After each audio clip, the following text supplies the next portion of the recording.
place you can go. I said, young man, when you're short on your dough, you can stay YMCA. It's fun to stay at the 네, 지역의 대표 스피커 두 영맨들의 화끈한 토론 한판 YMCA 토론 시간입니다. 오늘도 두 분 영맨 모셨습니다. 여수와 순천 YMCA 김대희 김석 총장님 어서 오세요. 네, 안녕하십니까. 네, 안녕하세요. 네, 저희가 이제 3월 개편을 앞두고 있는데 이제 앨범도 가수들 선공개하는 것처럼 이제 약간 변화 선공개 버전으로 저희 YMCA 토론의 시그널송도 좀 바꿔보고 했습니다. 두 분 생각만큼은 영 하시니까 영맨으로 소개를 해드리려고요. 괜찮으신가요? 가찬입니다. 혼날 것 같아가지고. 그러나 어떤 YMC가 영맨 어소시에이션이니까. 예, YMCA Y가 또 영맨 아니겠습니까? 예, 예. 그것으로 받아서 어이없으시기 바랍니다. 예, 두 분 한 주간 잘 보내셨습니까? 네, 잘 보냈고요. 지난주 토요일이죠. 지난주 토요일 날 순천 연양동 국민은행 사거리에서 촛불 행진? 비상 시민 대행진을 했는데 예. 정말 시민들이 많이 나오셨습니다. 그래서 너무 이 방송을 들어서 진심으로 감사하다는 말씀드리고 아직 죽지 않았구나. 그렇게 행진을 바라고 계셨구나라고는 느낄 수 있었고요. 그리고 이제 어제는 바이오 모니터링이라고 혹시 들어보셨습니까? 아니요. 뭔가 이렇게 바이오 모니터링에 대해서 앞으로 한번 꼭 관심을 가져보십시오. 거의 해소되지 않는 나쁜 화학 물질들이나 이렇게 예를 들면 여러 가지 화학적 문제로 굉장히 문제 제기를 많이 받았던 사회적 문제들 있잖아요. 예. 그런 것들을 우리 김대희 총장님 여수 YMCA 남원 서울 이렇게 딱 표집해가지고 그런 것들에 직접 시민 실험도 하고 막 하셨더라고요. 그래서 김대희 총장님 이렇게 훌륭한 일을 하고 계시는지를 직접 어제 같이 참여하면서 되게 놀라운 일을 좀 경험하고 왔습니다. 바이오 모니터링 앞으로 관심 가져주시기 바랍니다. 예, 김대희 총장님 어떤 훌륭한 또 일을 남모르게 하셨는지. 아니요, 김수 총장님 이렇게 띄워준 건 처음인데요. 보통 우리가 이제 바디버든이라는 용어로 많이 바디버든, 이해하는데 우리가 먹는 것, 먹거리나 아니면 생활 속에서 가구나 장난감, 생활용품으로부터 특히 화장품, 향수 이런 거 전부 다 환경 호르몬 유해 독성들이 많아요. 근데 우리는 잘 모르잖아요. 네. 근데 의외로 우리가 신체 내에 이런 환경 호르몬류가 축적되면서 건강상 보건의학적으로 상당히 위해한데 여기에 대한 통제 기준 그리고 과학적 내용들이 제대로 안 나와 있어요. 그래서 생활 속에 이러한 안전 문제를 화학물질로부터 안전 문제를 지켜내자라는 큰 틀 속에서 시민사회가 먼저 이러한 준비들을 하고 있는데요. 어저께 이제 그러한 3년 동안의 운동 결과들을 발표하고 시민사회가 앞으로 이러한 운동들을 어떻게 할 건지 앞으로 이제 정부나 기업을 대상으로 기준치를 만들고 거기에 맞도록 허용되는 제품만 우리가 취급하는 행태로 가야지만이 우리의 안전, 아이들의 안전, 나의 건강 문제가 챙기기 때문에요.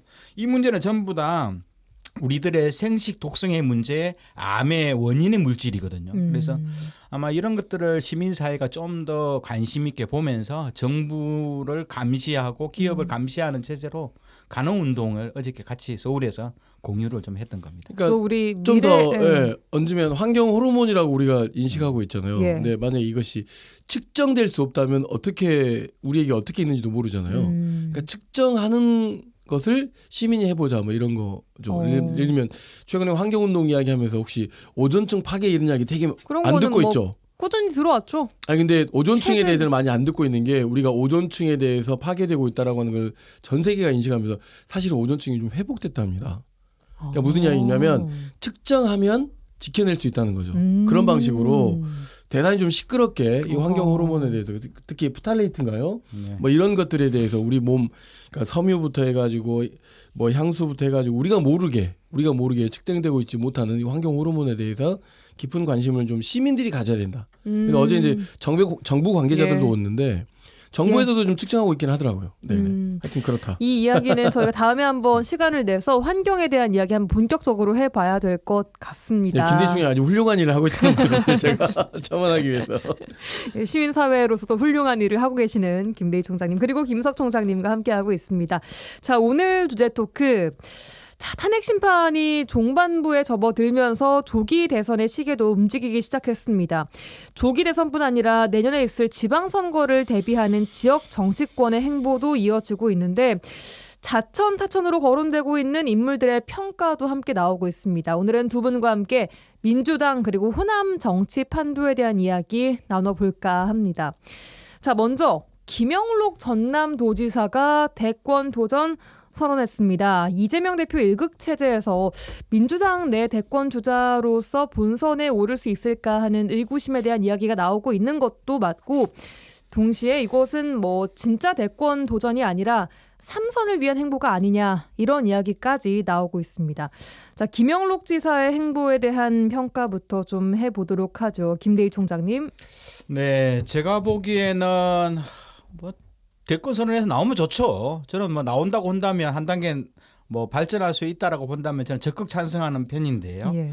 그동안 전라남 도지사 출신 중에 본인이 직접 당내 대선 대권 경쟁에 출마했던 사람들 혹은 직접 좀 대선에 나왔던 사람들 보면 한 두 분이 계셔요. 기존에 예. 박준영 전 도지사 그리고 이낙연 전 도지사 등이었는데 결론으로 말하면 전남 도민들을 웃음거리로 만들어버렸다. 이 이제 두 분들은 중앙일보하고 동아일보 보수 언론 기자 출신들이에요.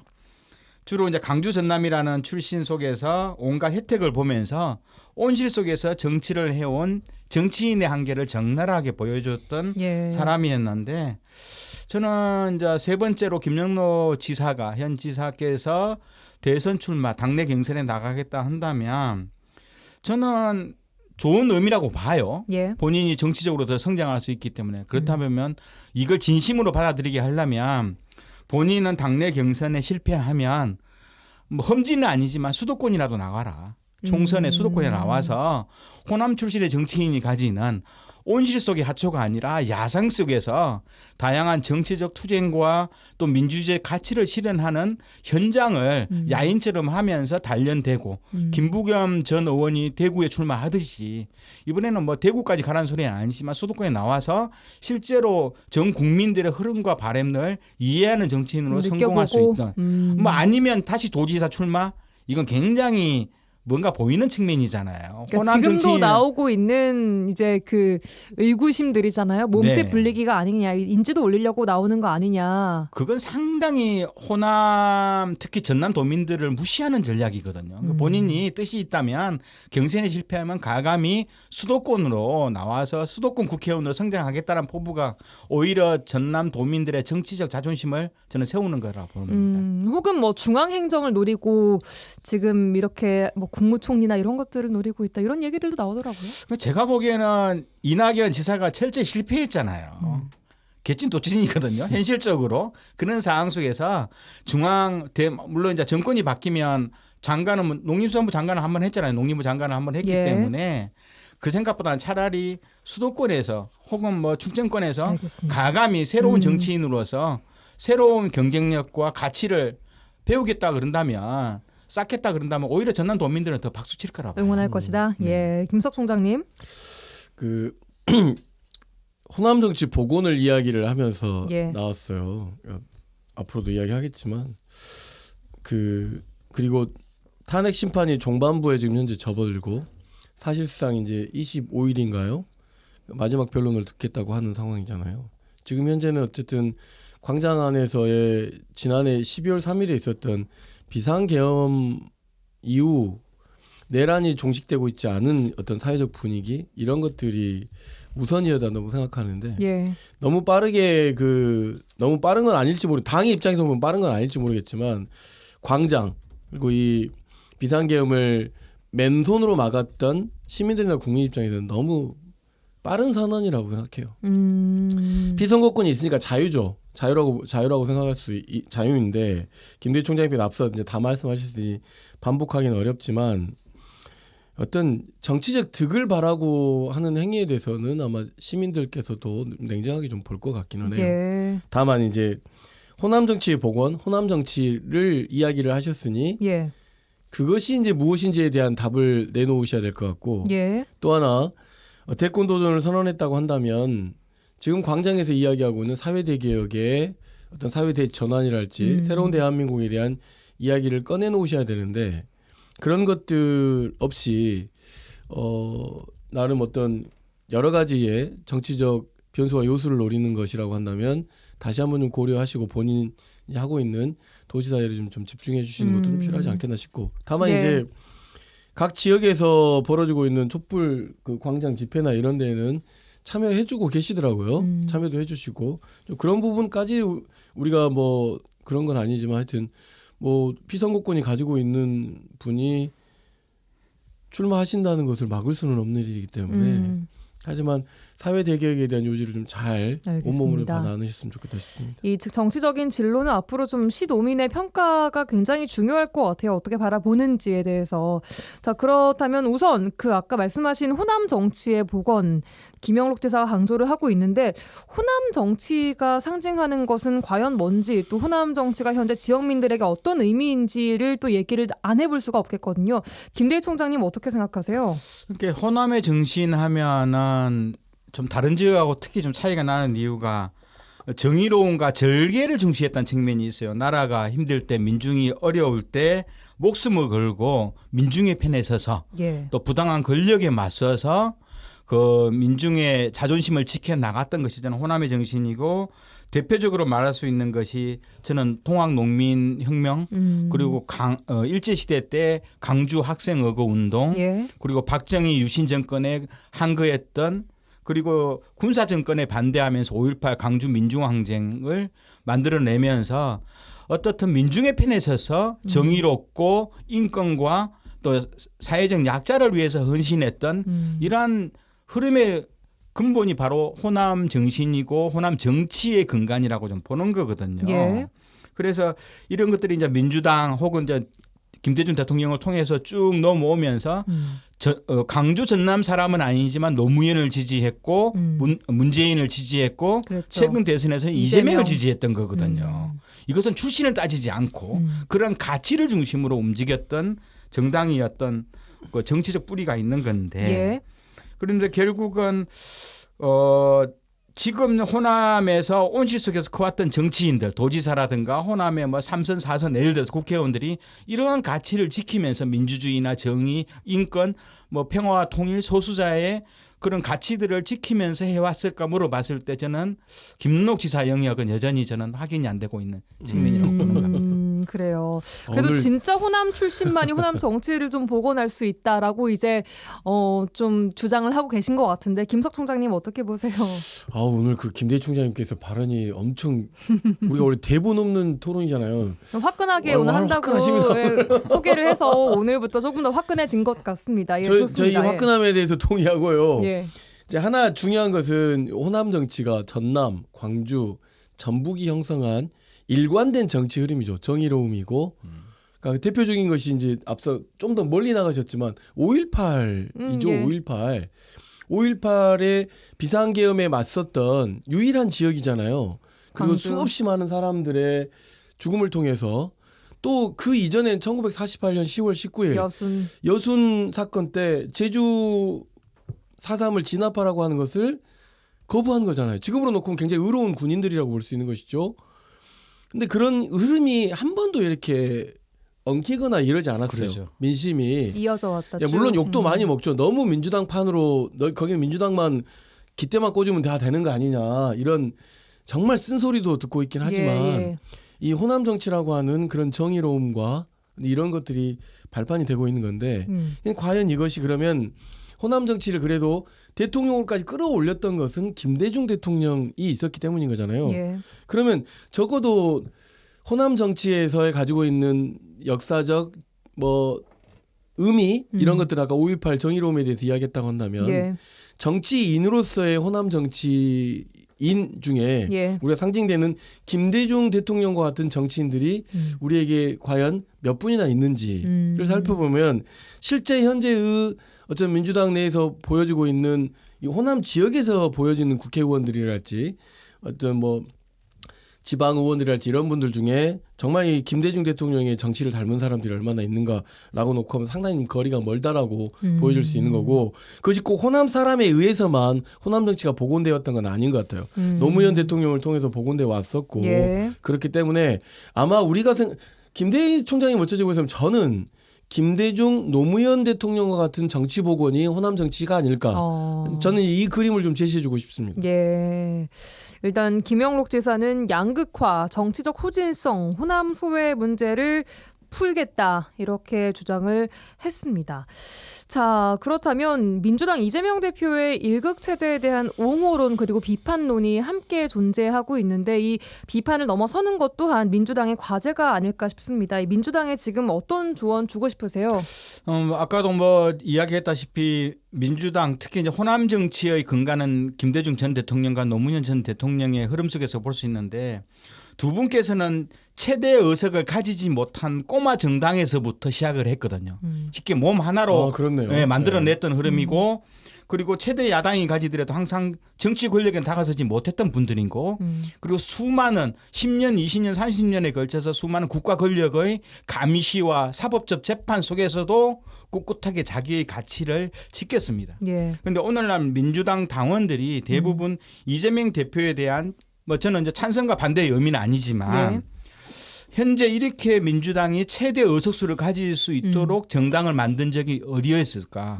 이재명 대표의 역할을 인정해야 되거든요. 리더십. 9년에 걸쳐서 검찰의 정치적 수사에 굴하지 않고 꿋꿋하게 살아남으면서 최대 정당 의석을 가진 민주당, 야당까지도 만들어내는 과정들. 그러면서 그럼에도 불구하고 민주주의의 가치들 뭐 분권의 가치들 이런 정치의 민주주의를 위해서 헌신해왔던 사람들은 DJ 그래서 뭐 김대중 전 대통령의 향수가 있다라는 이야기를 하듯이 이런 속에서 저희는 나름대로 좀 뭐랄까 이재명 대표의 일극 체제에 대해서는 비판 뭐 이런 측면보다는 민주당이 걸어갈 길에 대해서 어떻게 힘을 합치고 그리고 공식적인 문제 제기를 통해서 개선해 나갈지 이런 걸 중심으로 좀 봤으면 좋겠다. 그래서 지나가는 사람마다 민주당에 대해서 물론 민주당 출신들이 있거든요. 혜택과 여러 가지 정치적 혜택을 바라봤던 사람들이 문제 제기를 당내에서 하지만 과연 이재명 대표를 통해서 진솔하게 같이 정권을 바꿔내고 민주당이 가졌던 김대중 노무현의 가치를 실현하기 위한 좀 더 진솔한 반응으로 갔으면 좋겠다. 그래서 김영록 지사도 어떻든 이재명 대통령과 그동안 민주당이 지녔던 가치들을 어떻게 고쳐야 할지에 대해서 좀 비전들을 냈으면 좋겠다고 좀 봅니다. 과거 이제 그 노무현 대통령이 당선되던 시절에 국민경선 제도라고 하는 것이 있었어요. 그 국민경선 제도 과정에서 그 많은 분들이 함께 출마했다가 경선 과정에서 포기하고 되기도 하고 또는 다른 이상한 목소리를 내고 이랬던 거죠. 그러니까 당내의 경선이라고 하는 것은 항상 이런 목소리와 내용을 가지지만 결과적으로 그 당시 노무현 대통령이 후보가 될 수 있었던 그 국민경선 과정을 놓고 본다고 하면 그 민주당이라고 하는 그 정당이 민주당이라고 하는 또 정권 교체에 대한 세력이 흠집을 내지는 않았었던 것 같거든요. 그런 측면에서 놓고 본다라고 그래서 그 이후에 국민경선 제도라는 것이 여당에서도 다양한 정당에서도 좀 수용이 됐었지 않습니까? 이게 뭐냐면 일극 체제라고 하는 이 발언도 되게 맞지 않는 것 같아요. 김대중 대통령이나 김대중 대통령이 당대표일 때는 일극 체제가 아니었습니까? 더 일극 체제였었죠. 더 일극 체제였죠. 그럼에도 불구하고 그것을 비판하는 사람들은 없는 거잖아요. 그러니까 옹호론과 비판은 언제나 정당이 있을 만하지만 그러나 지난 총선에서 그리고 그 지금까지 진행되었던 많은 과정에서 이재명 당대표의 리더십이나 또는 당대표로서의 가지고 있는 능력이나 이런 건 이미 인정받은 것 같아요. 인정받는 것 같고 그 인정받는 것을 괜히 그냥 마치 그 조금 뭐라 그래야 될까요? 너무 그 좀 정직하지 않은 표현들로 괴롭히는 것은 좀 정치적 수사가 아니지 않는가라고 좀 생각이 되고 이제 민주당이 안아야 될 과제는 분명히 있죠. 이재명 대표도 어쨌든 지금 탄핵 국면에서 이 향후에 벌어지는 여러 가지 이제 만약에 파면이 되면 60일 이내에 대통령 선거가 있게 되잖아요. 예. 그럼 당과 후보자 중심의 선거가 되면 상당히 혼란스러울 수 있기 때문에 광장과 이런 내용들을 어떻게 좀 잘 지키고 야사당과 어떻게 함께 할 거냐라고 하는 그림을 그리는 게 필요하다고 생각하고 최근에 국회에서 그런 논의가 있으시던데 이걸 좀 더 확장하는 그런 과제는 좀 필요한 것 같습니다. 예, 일극체제를 극복해야 한다라는 필요성에 대해서는 어떻게 생각하세요? 극복을 해야 할 저는 그 극복은 당에서 지금 극복을 안 하고 있나요? 극복을 하고 있는 건데 그러면 일극체제에서 이재명 대표가 되지 말아야 되는 것이 극복은 아니잖아요. 일극체제 안에 지금 다양한 목소리가 나오고 있는 거잖아요. 다양한 목소리가 나오고 있는 건데 이걸 극복하라라고 강요하는 것은 예. 너무 지나친 정치 수사라고 볼 수 있을 것 같습니다. 근데 이제 민주당이 가지고 있는 한국 사회에서 민주당이 가지고 있는 특징은 좀 있어요. 민주당은 일극 체제라지만 실제적으로 수많은 정치인들, 국회의원들을 배출하는 과정 속에서는 다양한 계파적 흐름이 존재하고 있거든요. 그렇죠. 그럼 왜냐하면 이 사람은 정치적 시작을 누구랑 했는지 옛날에 우리가 뭐 이부영계, 김근태계, 이해창계 하듯이 뭐 DJ계 하듯이 민주당은 계파적으로, 대체적으로 예. 보면 이게 학생 운동과 사회 운동, 뭐 정치 운동 이 과정 속에서 자기의 정치적 스승과 또 선배들 그룹 속에서 묶인 한 6, 7개의 계파들 중심으로 주로 모였던 예. 그래서 이 계파 연합적 정당 성격이 있어요. 예. 그런데 이제 이 다양한 계파의 흐름들을 조정해서 하나의 민주당이 가져야 될 정당적 비전 이거 제시하는 그 사람이 DJ 전 대통령 말고 김대중 전 대통령 말고 최근에 이재명 전 대표가 지난 대선 과정 속에서 이걸 예. 모아내면서 계파의 자율성들을 인정해 주되 합의된 내용에 대해서는 전면적 지지와 지원을 하는 그런 체계라는 특징들을 이해해야지만이 이재명 혼자를 바라보는 게 아니라 이재명을 만들고 현재 세워나가는 과정 속에서의 민주당 내에 6개, 7개의 계파가 어떻게 합의하고 동의하고 있는지를 저는 봐야 된다. 그러면서 결국은 우원식 국회의장도 그래서 나온 거고 이낙연 전 국무총리나 당대표도 이런 계파들의 합의와 조건 속에서 나온 거거든요. 예. 그러면서 현재의 이재명만 보면 안 된다. 좀 그렇게 말하고 싶어요. 민주당의 알겠습니다. 과제는 어쨌든 탄핵 이후 새로운 사회를 어떻게 만들겠다라는 과제들로 좀 전환될 필요가 있는 것 같습니다. 예. 자, 지역으로 눈을 돌려보도록 하죠. 시간이 저희가 많지는 않은데 짧게 좀 보겠습니다. 얘기를 너무 많이 했습니다. 자, 지방선거를 위한 지역 정치인들의 행보도 눈에 띄고 있는데 우선 더불어민주당 여수갑 주철현 의원이 전남도당 위원장 역할에 충실하겠다고 하면서 지명직 최고위 자리를 내려놨습니다. 지역의 목소리를 전달할 수 있는 그런 자리를 쉽게 내놓을 수 있는 것이냐 이런 비판도 일부에서 나오고 있는데요. 두 분 어떻게 생각하십니까? 짧게 들어볼게요. 네, 저도 뭐 호남 쪽에서 민주당 내 최고위원직을 쉽게 내놓은 거에 대해서는 좀 더 이건 좀 깊은 고민이 필요하고 당원들하고 전남 쪽에 있는 당원들하고 논의가 좀 필요했던 내용이다 이렇게 보는 거고 김영록 전 지사가 당내 대선 경쟁에 나온 것은 좋다고 봐요. 현재의 위치보다 한 단계 높은 정치적 꿈을 가지는 건 좋은 거고 예. 그래서 저는 주철현 의원도 예. 도지사 꿈을 가지고 정확하게 뭐 최고위원 던지는 것은 나쁘게 보진 않는다. 하지만 아까 우리가 이야기했던 호남 정치에 가지고 있는 가치는 민주주의와 인권의 가치, 정의로움의 가치다. 그럼 주철현 의원이 과연 이런 민주주의와 인권과 정의로움의 가치를 실현하기 위한 정치적 훈련과 고난을 겪었는지 이걸 자기 몸으로 체화했는지 이 과정은 여전히 전남 지역 당원들이나 도민들은 여전히 이것도 좀 물음표가 좀 있는 거다. 그래서 이왕 도지사의 꿈을 가지고 있다면 김윤옥 지사가 가지고 있던 도지사 행정에 대해서 전 정책적 경쟁을 해보고 그리고 민주당이 가져야 될 정의로움과 민주주의, 인권과 평화 통일에 대한 자기의 비전들, 호남이 무엇을 해야 될지, 전남이 무엇을 해야 될지 정확한 비전을 놓고 좀 승부를 해봤으면 좋겠다. 그런데 이런 비전들이 제대로 안 되면 저는 다른 데서 수입해 오듯이 뭐 전략공천 해야 된다고 좀 보거든요. 전남도지사를 위해서 내려놨다. 네, 라고는 그렇죠. 판단하시는 거네요. 네, 그렇죠. 예, 김석 총장님. 네, 뭐 저는 좀 선명하게 예. 출마 선언 같은 것들이 좀 있으면서 예. 그래야 이제 유권자들의 선택을 받는 자리들이 있는 분들이 있지 않습니까? 더군다나 이제 현재 국회의원들이기도 하시고 그렇기 때문에 지명직 최고위 자리를 내려놓은 것이 이 도지사 출마와 되게 이제 그 직접적 연관이 있을 거라고 생각하거든요. 그럼 이제 마찬가지로 최고위에 있을 생각하시는군요. 예. 때의 그 득과 출마했을 때의 이 득, 그러니까 도민을 위한 득, 이해와 득을 좀 잘 설계할 필요가 있다고 생각하고 어쨌든 뭐 최고위 자리를 또 호남 지역에 그 누군가에게 조금 할 수 있는 그런 어떤 준비도 좀 있어야 될 것 같고 제가 이제 뭐 민주당 이야기를 계속 하고 있어서 이런 정치인들은 좀 정치인들의 행보가 있는 것 같아요. 좀 일반인들하고 좀 다른. 예.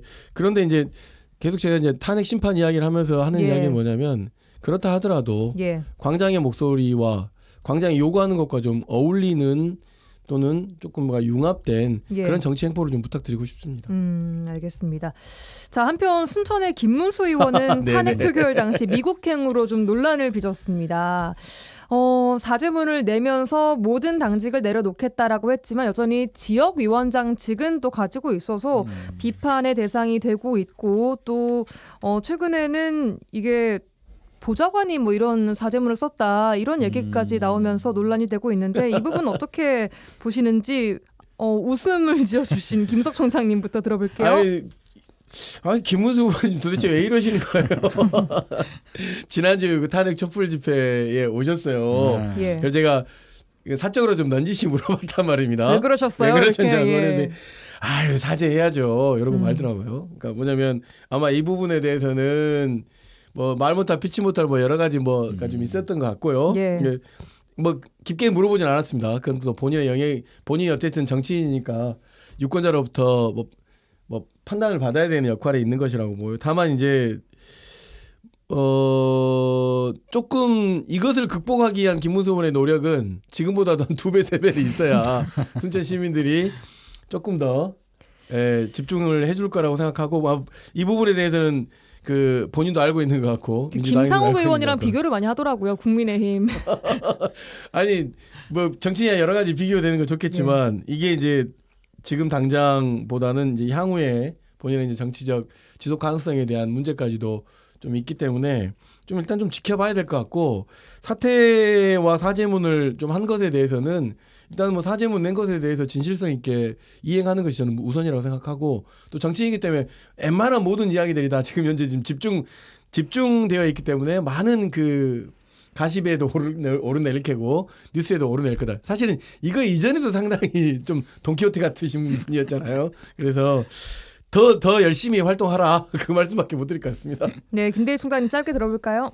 제가 보기에는 뭐 어떻든 정치인은 특히 이제 한국 정치의 중요한 변곡점이 돼야 될 중요한 정치적 결단 시기에 본인이 빠졌다면 특히 이제 이것이 자녀 문제와 관련된 뭐 가정적 문제라면 물론 가정 문제라면 저희가 웬만하면 이해를 해요. 네, 딸이 있는 뭐 미국으로 갔다. 충분히 이해하죠. 자녀 문제에 대해서는. 하지만 정치적 그 변곡점에서 본인이 그 역할을 못해서는 정치적인 그런 잘못. 그렇다고 해서 국회의원을 사직할 정도는 아니고요. 그게 진솔한 자기 반성하고 그리고 좀 새로운 변화된 정치인으로서 예측 가능하게 뭐 정치 활동을 좀 했으면 어떨까 하는 느낌이 좀 있습니다. 예, 알겠습니다. 시민들로부터는 뭐 판단받고 응원받고 뭐 아니면 비판받고 이런 자리에 있기 때문에 지역위원장직은 그럼 어떻게 놓을 수 있겠습니까? 이게 쉽지 않은 자리인데요. 내년에 지방선거인데 이게 여기까지 쉽지 않을 듣도록 겁니다. 하겠습니다. 자, 오늘도 두 분 YMCA 총장 여수와 순천 김대희 김석 총장님과 함께 민주당과 호남 정치 판도에 대한 이야기 나눠봤습니다. 두 분 고맙습니다. 네, 감사합니다. 모든 감사합니다. 정치인들 촛불광장 나오십시오.